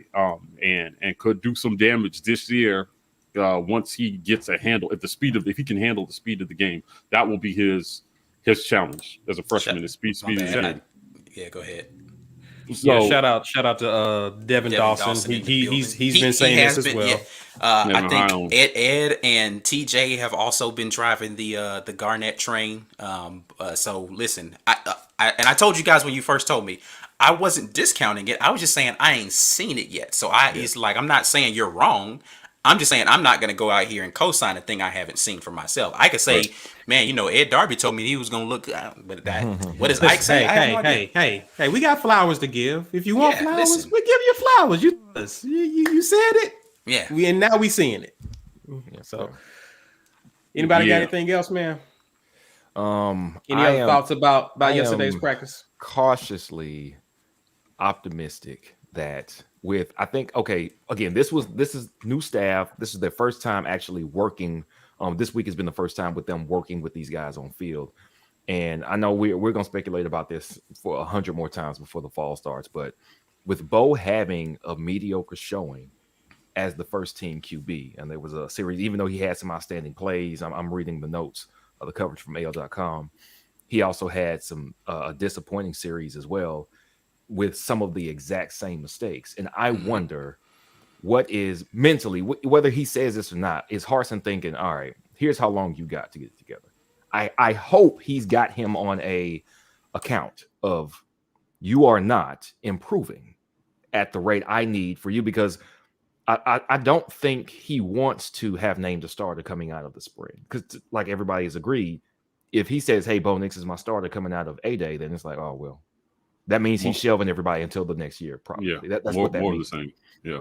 And for him not to do that could mean that A, Bo's not showing well enough, or B, somebody else is showing really well. I hope it's the second thing. I hope if Bo is not going to be our starter in the fall, it's because Shale Garnett, came out of nowhere as far as what the expectations were. Or Demetrius made a huge jump from spring to summer, and now he's looked like the guy that we all thought he could be. I hope that I'm calling it favoritism because, again, he spent time with Bo that he didn't spend with other people. But I'm hoping that is more of, I need you to get it together, guy. Because, all right, I'm not going to be out here looking silly coming from Boise. I got a lot to prove. These other coaches on the staff got a lot to prove. As far as what we show on the field leading to recruiting, we've got a lot to prove. And and you're not going to hold up the show. I hope that that's the attitude coming out of Harsin because, well, like we mentioned DD in his height being the O-line play contributing to what's available to him as a short throw of the football. Maybe the best thing for him would be, you know what, we need the O-line to improve substantially before he can be the best quarterback he can be. Let's get him to next year. Let Shale Garnett take that as a taller QB who is a polished passer. Let him take those snaps. And man, I'm just thinking about all that juggling around because it's never as simple as, hey, you've got the most experience, you're the guy, or you look really good right now, you're the guy. There's a lot that goes into that. If Shale jumps him, he transfers. Like, I mean, I don't think that he stays on this team with all his talent if he gets jumped by Garnett, right? Like, and you got what's his face? Yeah, that's just college. Like you still got kids coming in. Yeah, that's just college football now. Yeah, if you got a young kid who loses out, then he ain't staying. And particularly shout out Gene. You know, I want to go back to another comment, Caveman Life Coach. You know, we talked about this earlier. If you missed it, I thought this was significant. Because Harsin is looking for leaders, right? He's looking for leaders. And while the guy who started last year is over there getting coached one-on-one, you know, I think it's more of a bad sign than it is anything, right? Like, I don't think that that's a good thing, right? I don't think it's particularly positive that he's getting all that one-on-one coaching. I think that if you're a coach and you come in and you've got a bunch of incumbents, who knows what their job is? Because I got a bunch of guys I got to get up to speed. So I'm not wasting a whole lot of time with guys who already know what they're doing.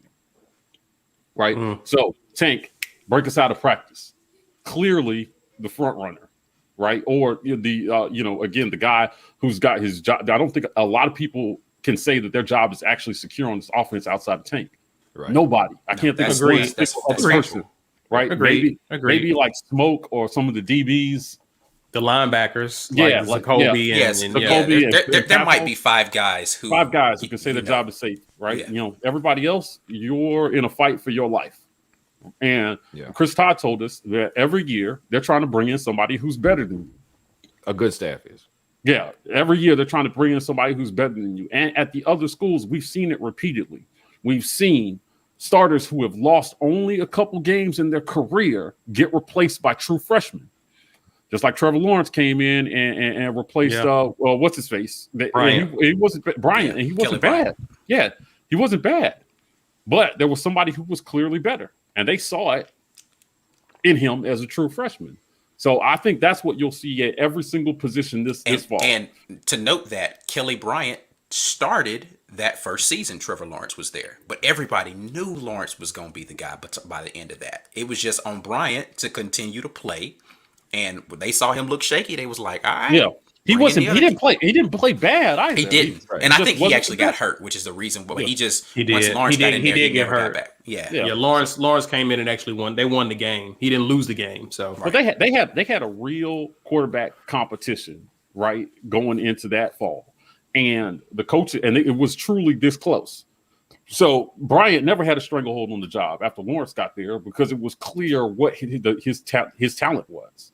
And I think that we're just I hope that's where we're at, because it just seems like we've been one deep or half deep at that position. Not even a whole, just a half of whatever it's supposed to be, going into it. And maybe if we can have two guys that can get the job done, we can look forward to the future. But if you only have one guy, you're in trouble. In our league, you're in trouble. No matter how good that guy is. At any position. Yeah, because injuries happen, right? Again, guys jump to the NFL.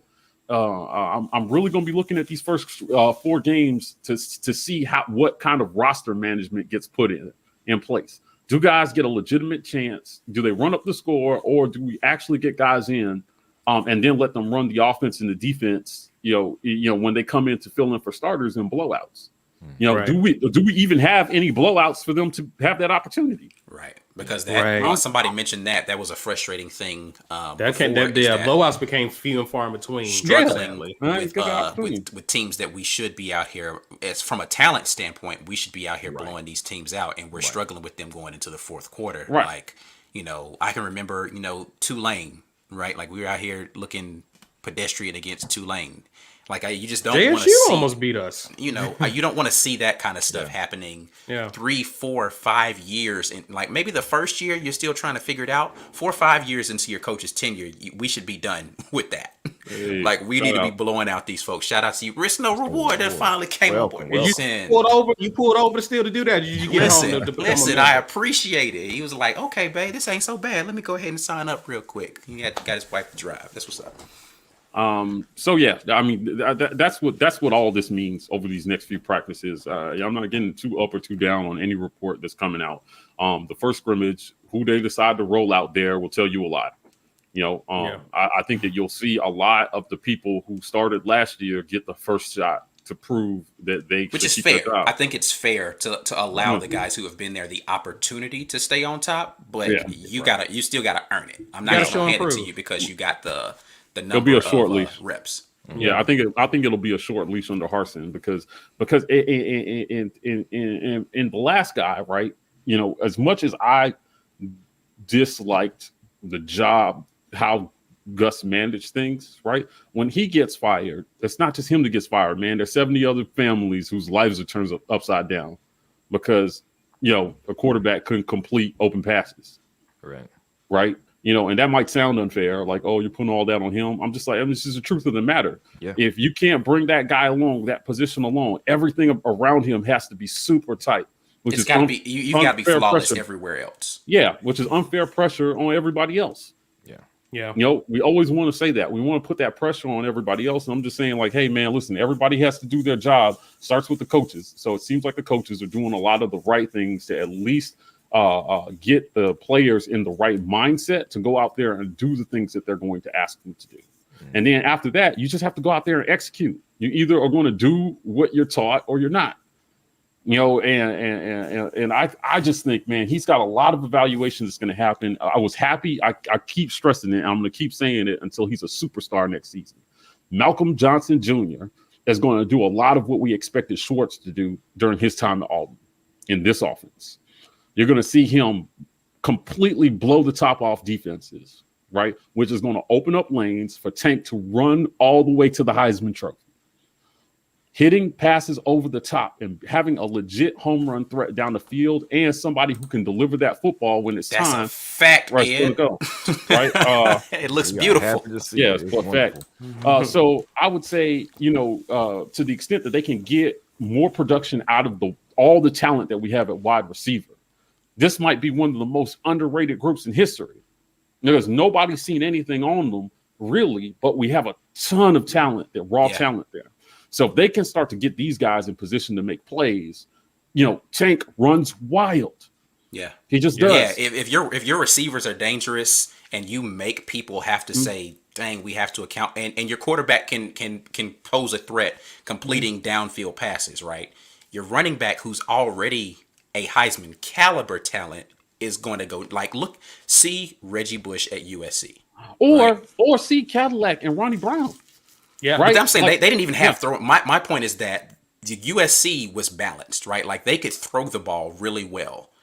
It made it to where you couldn't stack the box against Reggie, right? And Reggie is just going him and Lindale White were just feasting off the fact that Matt Leinert's going to hit the downfield throws, right? Matt Leinert's going to drop back and he's going to make you pay if you stack the box. Now I can't do that. I got to play it honest everywhere. He's going to go nuts on us. Same with Jason Campbell, though. I mean, I don't know if Devin's still in here, but Devin was a home run threat down the field. And he may not have gotten as many chances as these guys get these days, but him, Courtney Taylor, Auburn was the same way, but Tuberville was so conservative in his approach offensively. Yeah. Ben Obamanu, Anthony Mix, all those guys would make you pay. And so because you had to respect it, you could not stack the box against Lack and Ronnie. You just couldn't. This is another great example. Najee Harris. Then Najee Harris, super talented back, right? But he is in the Heisman conversation because that pass game is so potent. It's like you can only put 6-7 guys in the box That's not going to work against Najee Harris. I'm sorry. Like, and a, the rest a of the 7-man SEC box is just asking him to go nuts on you. And the rest of the SEC got a break because Waddle was hurt. Right. Like, I mean, we got a major reprieve that they didn't have Waddle and Devontae Smith running down that field. So, like, I just think if you're Harris, you're thinking, I don't need 25 touches a game to make an impact with a receiving core like this. Right. Because he's ripping off 10 to 15-yard runs because you cannot plug those gaps to stop him. Mac Jones was going to kill you. 80% when under no pressure, 80% of his passes, it was almost a guaranteed completion every time you gave him like the 2 to 3 seconds to throw the ball. So if we can produce some level of that, I don't think 80% is going to be the bar because that's like Heisman Trophy, category. If we get that, I'll be elated. But if we can get a completion percentage in the high 60s, I think that'll be enough. But which is still a big jump from last year's completion percentage. I mean, it's still a huge jump, but that's average for the SEC. Right. Yeah. And honestly, that's all we've been asking for is be average. And we win ball games because we have the talent. 66 to 69% will get the job done because it means that 5 to 6% or the 6 to 7% jump are those down the field throws that we missed last year. You start to hit those, and a lot of these games look different, right? Like, I mean, we saw it in a few games. Again, Texas A&M, some of these games where we were outmatched, but we didn't exactly get run off the field. Georgia, I mean, again, their defense was not as good as we made them look in that game. For sure. They definitely, our game made me think Georgia's defense was going to be monstrous. Right. And we listen. There are guys who are going to get nice NFL checks because of what they did defensively against our pedestrian offense. We made the Horn from South Carolina look like an all-pro. Yeah, I don't think anything bothered me as much last season as people hyping up J.C. Horn. To his credit, I didn't watch any other South Carolina game. He may be a great cornerback. But listen, he's decent. He's decent. What do you expect Seth Williams to do when the ball is not coming where it should be for him to make a play on the ball? I got so tired. Oh, man, he locked him down. He didn't lock him down. Bo Nix locked Seth Williams down, as he did several times over the last 2 years. That was an embarrassment. I didn't like our guy looking bad and their guy looking good simply because the quarterback couldn't do what he was supposed to do. That hurt me to see that. Right. I see a comment here by Jonathan Harris about QB play in 2019. If it was mediocre, we've been undefeated. I think there's some truth to that statement. I think that if we had gotten an average road production, I'll say on the road. Yeah. In 2019, because that's where it was the worst. Then I don't know about undefeated, but the outlook is a lot differently. And we're having a different conversation going into 2020. Yeah, I think we certainly win the Florida game. LSU, I don't know if we win the LSU game, but we definitely make that very interesting. LSU is just that they were a different beast. We had the number. Our defense. I was impressed with our defense against LSU. Yeah, but what I'm saying is we kept it in there for sure. Every game they needed to come up with something they did, and they had a ton of help from referees early in that game that allowed them. That is true. I don't want to seem like I'm sour. Listen, it's a fact that it was dudes getting choke slammed out there that weren't getting called for holding penalties. Right. And so. But I think if our offense allows our defense to stay fresher in that LSU game, we got a shot there. So I don't know. Yeah, we'll see. Yeah, I think if you look at the whole body of work, right? Like some of the jumps are exponential, some of them not as much, right? Like the point is that the talent is there. Are they going to be able to use it? Are they going to be able to use the talent that we have, right? And then scheme around our deficiencies. I think that's probably one of the things I'm most excited about is even if the offensive line is not up to snuff, based on what we saw yesterday, there's a way to call plays around their weaknesses. 100%. Right. Yeah. And it just seems like, and that's the thing that I say about Dan Mullen. So like when we talk about what the issues are with the offense, nobody's blaming Bo 100%. We're not blaming the offense 100%. We're not blaming the coaching one. It's a mix of all of those things. But that's what I like about Dan Mullen. Florida ain't got no running game.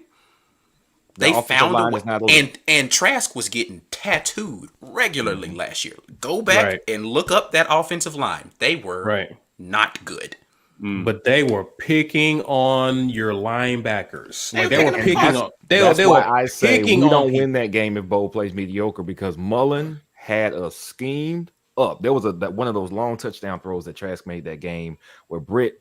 Yeah, he had Britt out in space, man. That was his weakness. He knew who to get in space and how to get no man's land. KJ Britt that game. Yeah. So if Mullen was going to be calling the game that he was going to call, we're going to lose that game, because I think they get what they need to get on our defense because of Mullen's play calling ability. But LSU was gettable.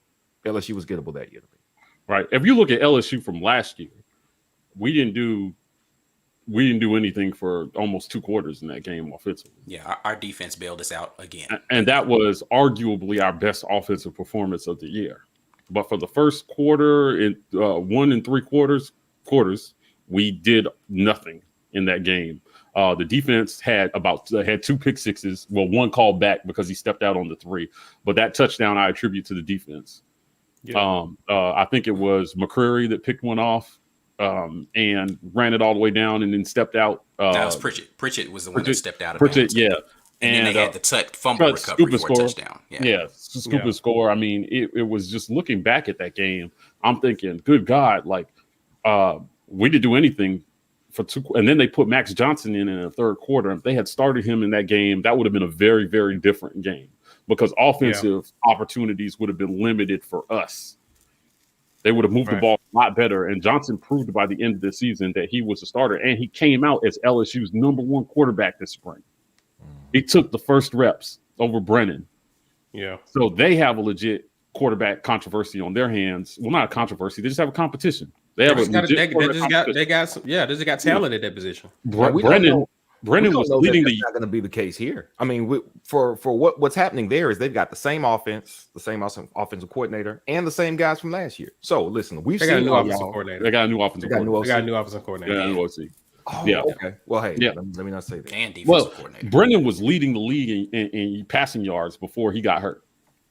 I mean, they looked a little shaky, but they lost a lot of talent. They had some guys sit out.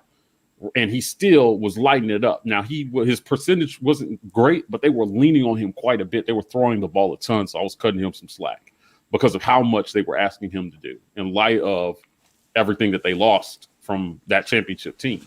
So Johnson comes in, and he was the third-string quarterback. Right. They gave Finley a chance. He went 1-3, 1-2 or something in his start. He didn't do well. And then they figured out, okay, we got to move him because this isn't going well. And now, because they played the backups, they've got, and they made a change, because if he was the third string, I couldn't believe how Johnson played. I couldn't believe he was the third string quarterback on that roster. I was like, what did they see in Finley? He went out there and completely flopped it. Right. So, I mean, listen, what they saw in Finley is what they saw the first game that he went out there and played, is a guy who can hurt you with his legs and his arm, right? I think the second game, they tried to open up the playbook a little bit more, because we were his second game, right? Like, we were his second full game starting, and so they tried to open up the playbook a little bit more, and he just wasn't making those throws, right? And so, like, the interception that he threw to Pritchett, he sailed that throw. Like, it was completely over the receiver's head, and Pritchett was a gift. Yeah. The defensive line, for the first time in forever, was able to generate some form of pass rush consistently. And so you put a young kid who doesn't have a ton of game experience in a hurt locker, he's going to turn the ball over. But to your point, when you've got another guy in Max Johnson, who basically his entire thing is, I'm on this back foot, I'm letting it go to somebody, right? So I'm gonna analyze before the throw where the likely places need to be, 1, 2, 3, and I'm letting it rip. Even if it's only a 5-yard completion, we're getting out of here with positive yards on this. And that's not the same thing that you saw out of the other guy. Is TJ was trying to, he suffered from that symptom of athletic quarterbacks, which is I need to make a big play, right? As opposed to let me make the smart play. What's the defense giving me right here? This little underneath route? Cool. Hit it. Let's move on. Yeah. So I mean, look at all that. Look at the evaluation that's happening, for these teams who are top 10 in recruiting and usually in the top 10 in the standings at the end of the season. They move on pretty quickly from the guys who aren't getting it done.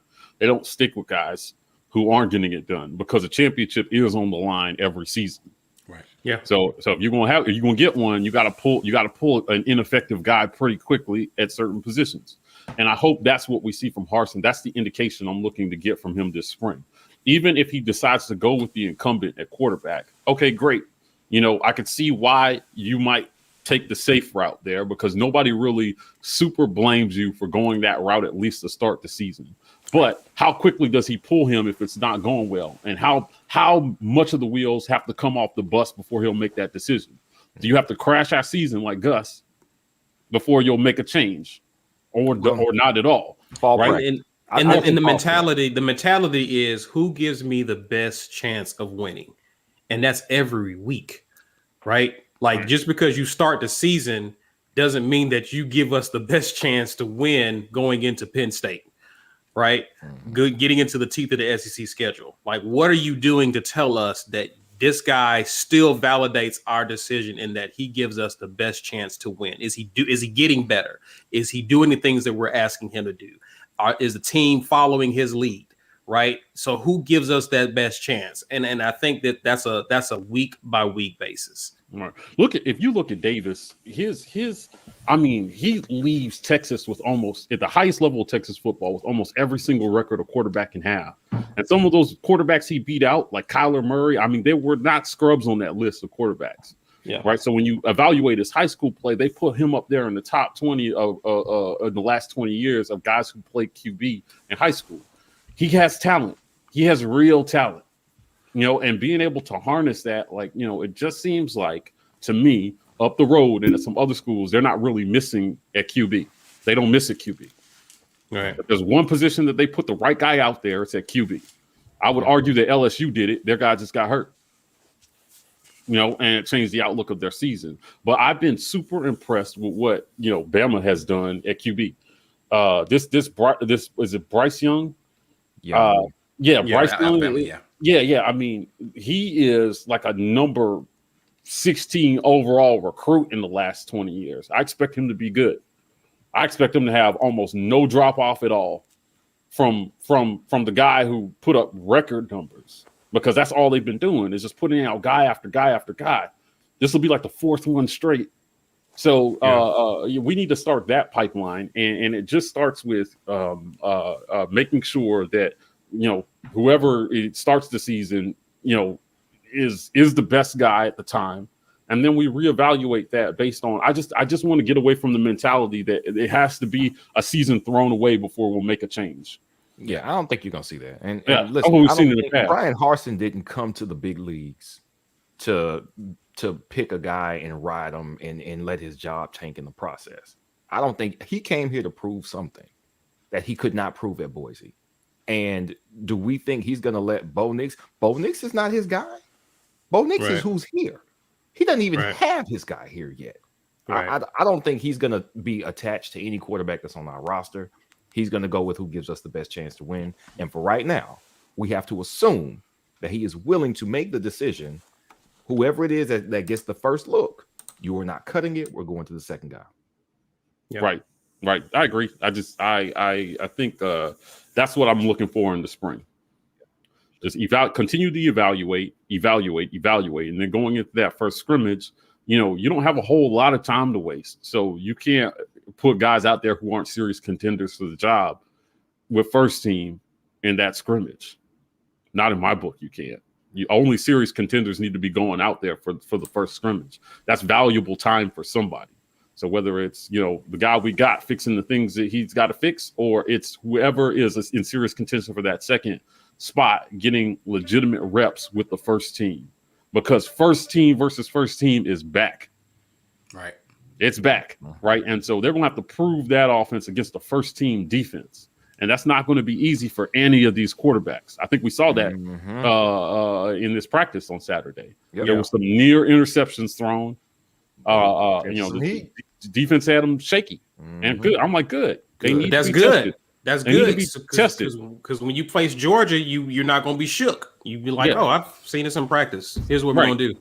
Right. Yeah. So we weren't getting that before. The toughest competition they were seeing were on Saturdays and not in practice, which is why the 2019 defense was such a waste. You had one of the best. You had what I think was a top 5 defense in the country with any normal kind of offense, and you should have been playing that defense in practice every day. So man, I just think the military approach that Harsin is bringing, and the idea that favoritism, nepotism, any kind of other ism that was plaguing us is gone. Stupidism. Just all that, just out the door. Houseism. Yeah, right. Maybe visorism, right? Like I think that Bubblegumism. Yeah, right. Clipboardism. There we go. Yeah. There we go. Bubble screenisms, right? Same play in the 3 times in a rowisms. Like, I think all that is gone, and hopefully what that'll do is that'll produce more 3rd and 3s and 3rd and manageables than it will be us 3rd and 12.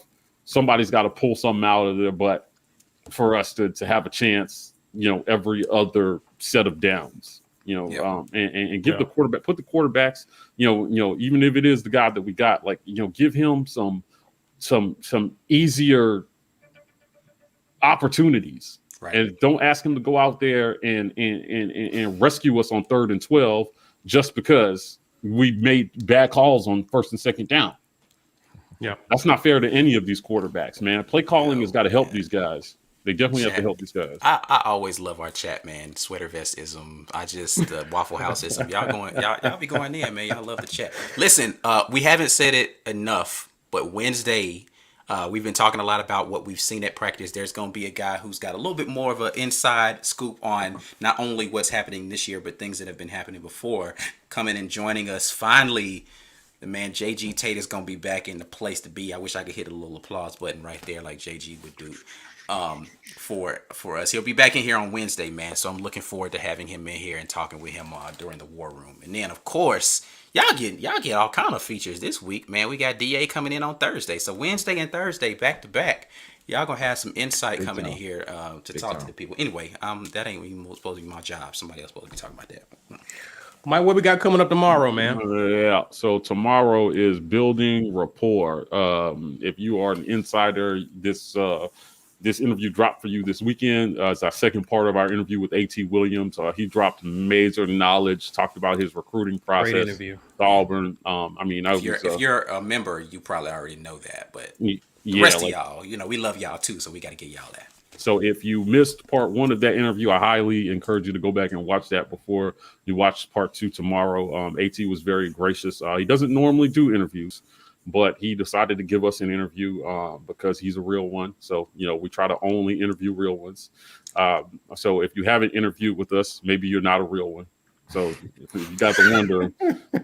Well, how are we going to get them in here to be real ones if we're antagonizing them for having not come yet, Mike? Well, listen, man. Be real ones if you that soft, you ain't a real one. If you antagonize, man, that's a surefire or sign they got a lot more interview. going. Listen, man, Cam Newton had an interview with us, but he's a real one, and I want him to come interview with us. He ain't a real one, and he don't interview with us eventually. No, I ain't saying that. Get your weight up.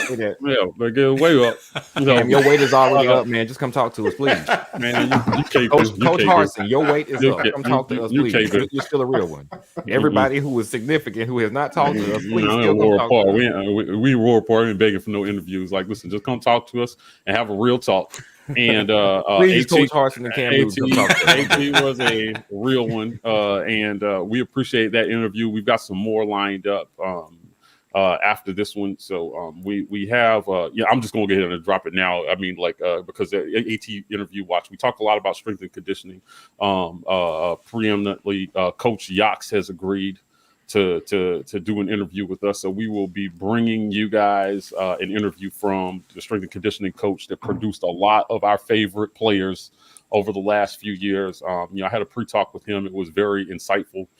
So we're working hard to bring you guys these interviews that help educate. Blasphemy, I say, caveman life coach. Blasphemy. Yeah. So unsubscribe now if you don't hear no more. But like they have don't do that. Don't do that. All right. They have we've just got a lot of good things coming up here. So chop it up with the pro on Thursday. Devin Aroma should do. Again, Devin was in the chat today. Devin is a friend of the War Report. So we have our people, our real ones who are friends of the War Report: King Dunlap, Devin, Courtney Taylor, Jairus McIntyre. These guys who drop in. Ben Grubbs is also a friend of the War Report as well. Chris Todd, big friend of the War Report. So you don't want to miss this. You don't want to miss this breakdown. Devin is very, very, very insightful in terms of the technicals of the game, which is what we like to talk about. We like to talk about the technicals. So if you want to see this, become an insider. $5.99 a month will get you there. I see a number of you signed up today. We definitely appreciate that. If you signed up as a supporter today, you will be able to watch the Chop It Up, but you will not be able to comment. We save that right for our insiders. But you have the opportunity to upgrade between now and then if you decide you want to interact with us on those segments. We spend a lot more time interacting with our subs on those segments than we do because there's so many of you guys that join these. We can't get to every comment. We'll be able to do that. Our GoFundMe is out there. We had a couple super chats today. We appreciate that. We get a bigger slice of the pie on the GoFundMe. So if you guys want to continue to support the work we do, please hit that GoFundMe, and then Get Your Weight Up gear is out. So I got the Letterman on today. We've got the T-shirts. I sent one out to Jason Robb. Jason, if you're watching today, he's got a Get Your Weight Up T-shirt. He was the first one with one. So you want to get that gear. We'll be dropping some stuff seasonally. So there'll be a rotation of stuff coming in and out of that. I put a duffel bag in there that I think I'm going to get for myself to carry to the gym with me. That's looking pretty fresh. So that's all we got. Listen, yes, hold on, and Stan, you do your thing. And Stan, hold on, thank you for that. Go ahead, my bad. I was gonna say, Stan said, it looks like we're gonna be drinking the entire episode when we have Yachts on. You got that right. All right. Consider it the happy hour special of Building Report. All right. Just a cup of whiskey IV. Just get ready. You don't want to miss that interview. I'm telling you, just in the prep, because what we do before these interviews is we talk to the players a little bit. We chop it up with them, get a feel for, what they want to talk about. And we just try to bring you guys some real education. And I'm telling you, that man is a wealth of knowledge. I was completely blown away just from the little talk that we had. So we're looking forward to bringing you guys that one. So don't mark your calendars for next Monday. Yeah. You do not want to miss that one. I promise you it's going to be I don't know if we'll be able to do it all in one interview. We'll probably break it up into two, but get ready for that one. Listen, Devin. Yeah, see, my guy. Listen, you know what the business is, Devin. You've been over here on this side of the fence. We're out here working, man. We're working for y'all, so it's gonna happen. Yeah. So next Monday. And I see some of y'all really want us to do a tailgate. Be on the lookout, man. We gonna do down the pipeline. We working on how to bring everything. We hear you. I don't want y'all to think that we don't hear you guys. We hear you. All right, we just working behind the scenes. Because listen, whenever we do something, I always want it to be like it's got to be something next level, right? It's got to be. If you've gotten merch from us, the merch looks and feels good, right? It's quality merchandise when you get it in your hands, right? When we're dropping these interviews, we're not pulling no punches with these guys. We talking real talk, right? When we're in here chopping it up with the pro, you see, we're giving you quality analysis on the stuff. When we're coming in here talking, look, everything we do, graphics, video, voice, everything we're doing, we're trying to make sure it's excellent, right? So when you go in here and you look at it again, whether you agree with the assessments or not, you're not gonna say the quality wasn't top notch. And so we're working constantly to do that for y'all. So y'all, tailgate's coming. We just got some details that we got to work out. So we'll let you know once it gets solidified what games are gonna be down there for and all that. But just know it's coming. We working. We're working. Will is cooking. Wait, what am I cooking? Yeah, he's cooking. Whatever Walt wants. I got to get some bread. I got to get some reps on the grill before we cook for everybody, man. I don't want to embarrass myself. Right. Y'all don't want food poisoning from the war report. That ain't what y'all want. No, that's not a good look, B. That's not a good look. Listen, guys, as always, if you haven't already, I'm not sure what your problem is, but if you haven't, please like and subscribe to us on the YouTube page. You can also find us on Instagram and Twitter at The War Report. We are also TW Report at TikTok. Signing off, but as always, and it's forever, it's War Eagle. War Eagle. War Eagle.